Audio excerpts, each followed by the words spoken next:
第1部。前世、私はパパラッチの女王だった。ハリウッドの闇をすべて知り尽くし、最終的には企業の巨頭たちに葬り去られた。生まれ変わって、私はヒッコリーホローという田舎町の一人噂工場となった。誰の鶏が行方不明になったか、どの夫が浮気をしているか私はすべてを知っていた。その後、偽物の令嬢ペネロペが女優デビューを決意した。彼女の金持ちの両親は史実の娘であり、彼らの汚れた秘密が完璧な生活を台無しにすることを恐れ、私を追い詰めに来た。彼らは真夜中に私を見つけ出し、顔の前に秘密保持契約を突きつけた。それは私が出生の権利を主張しないことを約束する契約書だった。この5万ドルを受け取って、お前が属する泥の中で腐れ。ペニーの邪魔をするなら、お前を終わらせる。ビデオ通話で、ペネロペはすでに泣いていた。彼女の涙は完璧に演出されていた。お姉ちゃん、あなたが失うのは家族だけだけど、私は夢を失えないの。私はただ微笑み、静かにライブ配信を開始した。5万ドル？冗談でしょ？今時のトレンドトピックの費用を知っているの？あなた方家族の不祥事はすべてパワーポイントにまとめてあるわ。さあ、カメラに大きく笑って。明日の見出しはもう決まってるの。雇われ殺人？ハリウッド大物、実の娘を黙らせてスター誕生。どうかしら？自業自得だ。スマホを壊せ。アーサー・プレストンはボディガードに目配せし、黒いスーツの2人の男が私に向かってきた。私はひるまなかった。ただ配信の美顔フィルターを調整した。視聴者数は瞬時に20万人を突破し、ライブチャットは読み切れない速さで流れた。うわ、これリアルな億万長者のメルトダウン？リアリティ番組よりすごい。あれ、プレストングローバルの CEO、アーサー・プレストンじゃない？隣は元 A 級女優のエレノア・ベイン？ボディガードの手が届く寸前、私はかわして声を張り上げた。助けて！都会の連中が殺しに来たぞ。合図とともに、塀の陰に潜んでいたヒッコリーホロー高年齢別動隊が堂々の入場を果たした。ゲーブルおばあさんが先頭に立ち、その後を7、8人の平均年齢85歳以上のシニアチームが完璧なシンクロで、ボディガードの足元に身を投げ出した。ああ、ひどい。殺される。腰が、股関節が、膝が。ボディガードたちは凍りつき、呆然とした。どうしよう？一歩間違えれば、海辺の高級マンションを買わされる羽目になる。アーサーの手は怒りで震えていた。この田舎者め。邪魔をするな。私はその瞬間を逃さず、スマホのカメラを彼の歪んだ顔に向けた。薄笑いを浮かべて。皆さん、見えますか？トップ 1% の素顔ですよ。プレストン氏がそんなに急いで私を黙らせたがるなら、スピードアップしましょう。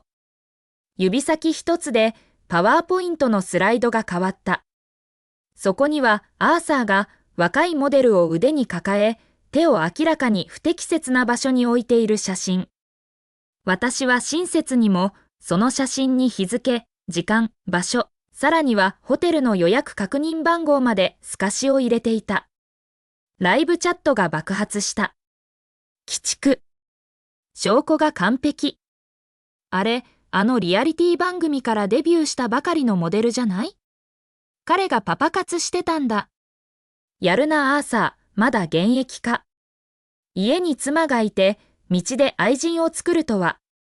アーサーの顔は真っ赤から不気味な紫色に変わった。彼は胸を押さえ、息を切らした。エレノアは金切り声を上げ、爪を立てて私に襲いかかった。この小生意気な娘が。よくもこんな嘘の写真を加工して。私はただ動画を再生した。そのクリップは高級紳士クラブにいるエレノアを映していた。彼女は若い男性モデルのズボンの中にポルシェの鍵を押し込み、笑い声を響かせており、磨き上げられたハリウッドの品格は跡形もなかった。アーサーは信じられないという様子で妻を見つめた。エレノアは後ろめたそうに目をそらした。ハリウッドの完璧なカップルという成功に作られたイメージは、世界中にライブ中継される中で粉々に砕け散った。私はカメラに向かってピースサインをした。皆さん、そのまま待っていてください。これはまだ前菜です。次はペネロペの整形記録とキャスティングソファーオーディションテープです。見たい方はチャットに1と連投してください。いいねが100万に達したら今すぐ公開します。画面は瞬時に1の滝で埋め尽くされた。ビデオ通話にまだつながっていたペネロペは恐怖で青ざめた。私は画面越しに彼女を睨みつけ、声に氷を込めて言った。夢を失えないって言ったわね。あなたの夢ってハリウッドの監督全員と寝て回ることだったの？ペネロペは悲鳴を上げて通話を切断した。状況が制御不能になっているのを見て、アーサーはニトログリセリン状の瓶をあたふたと取り出し、口に流し込んだ。行くぞ。今すぐ。彼はボディガードに怒鳴り、撤退を試みた。私は地面の小切手を拾い、細かく引き裂き、彼らが去るマイバッハの窓に叩きつけた。あなた方の5万ドルを持って行きなさい。あなた方の金が汚いと思っているわけじゃない、その金が呪われているんじゃないかと心配なだけよ。私の養父母は隅にうずくまり、震えていた。母は私の袖を引っ張り、声を震わせていった。レクシー、あの人たちが本当のあなたのご両親よ。私たち、とんでもないことをしちゃったのかしら？私は彼女の硬くなった手を優しく叩き、胸が締め付けられる思いだった。ママ、あの人たちは親じゃない。狼よ。狼に対処する方法は散弾銃だけだ。その夜、プレストングローバルの弁護士からの警告状がネットに掲載された。私の配信アカウントは、プライバシー侵害と悪意のある誹謗中傷で全プラットフォームから利用停止になった。停止？彼らは自分たちが誰を相手にしているか分かっていない。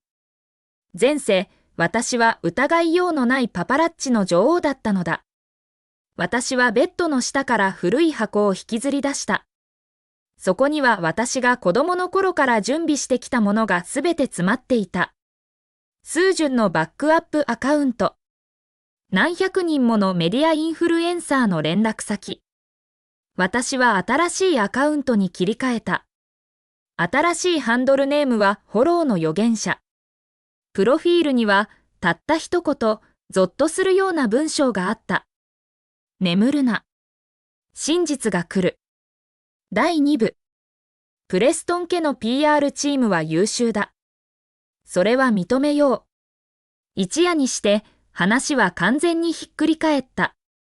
ハッシュタグレクシー脅迫犯ハッシュタグとハッシュタグレクシー不幸娘ハッシュタグがトレンドトピックのトップに立った。ボットや金で雇われた嵐がネットを埋め尽くし、私を実の親をも脅迫する金の亡者だと描き出した。ペネロペは孤児院で慈善活動をする自分の写真を投稿した。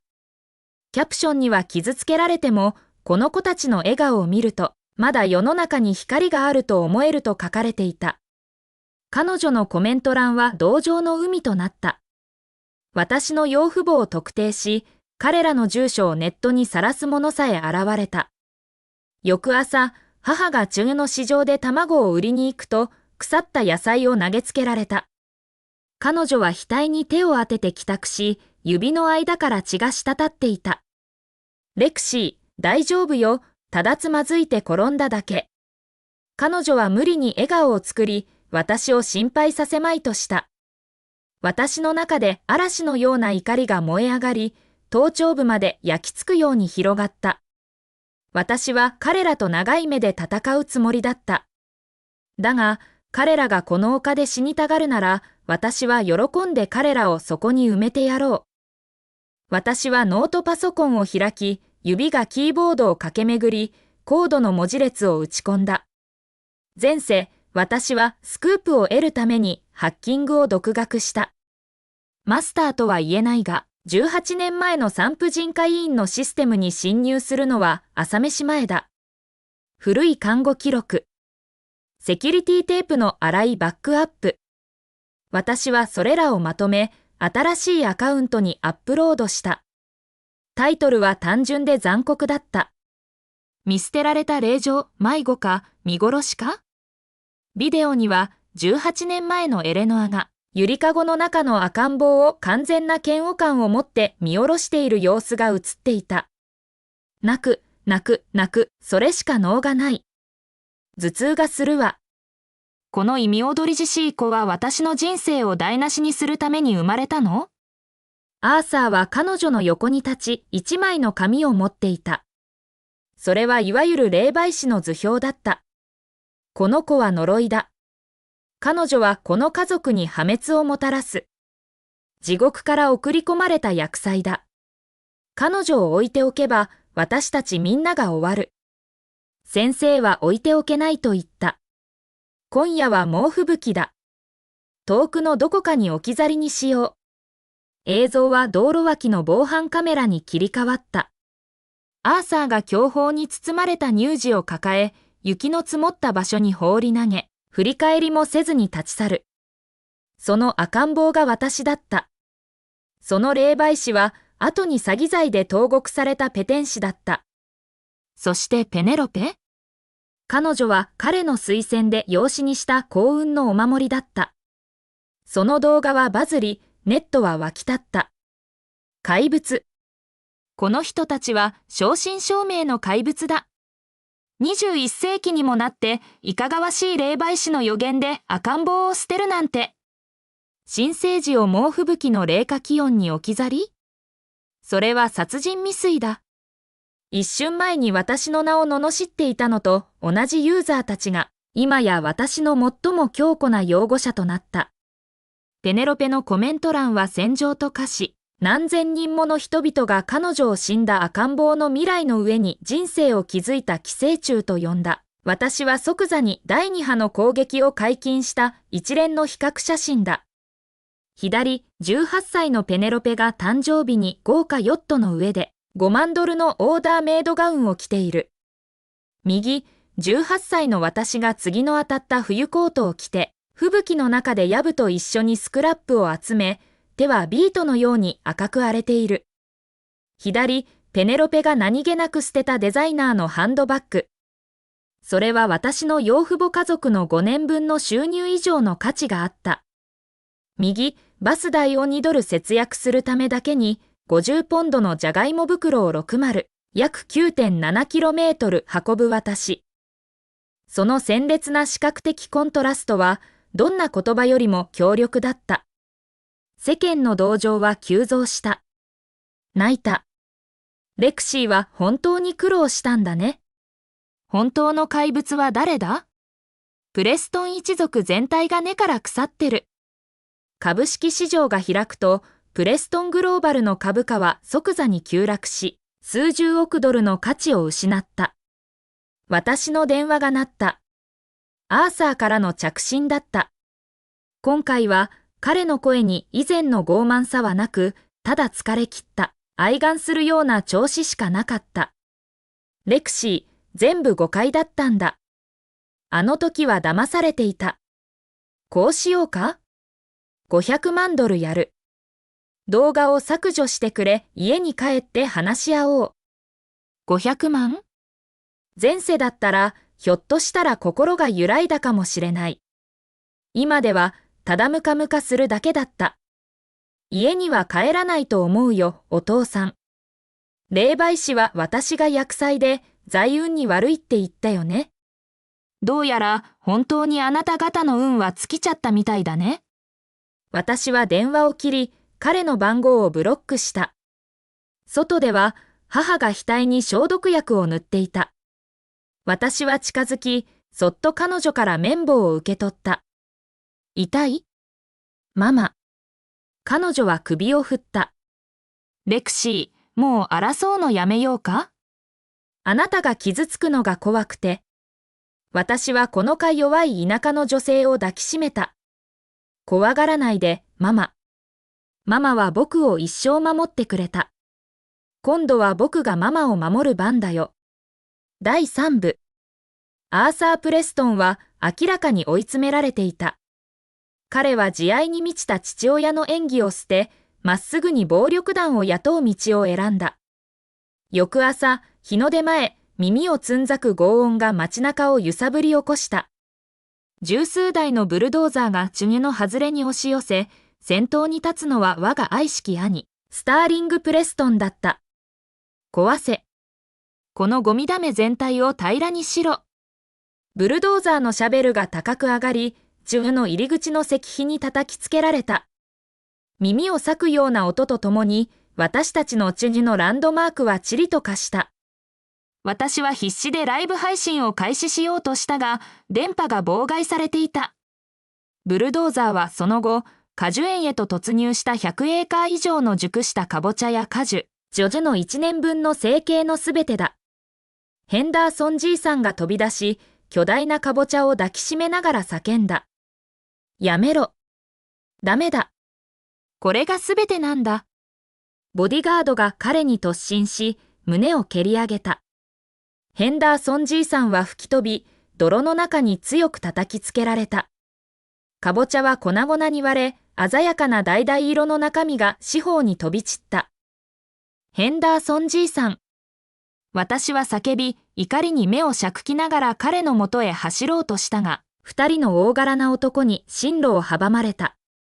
ゲーブルおばあさんと高年齢別動隊は、人間のバリケードを形成しようと試みた。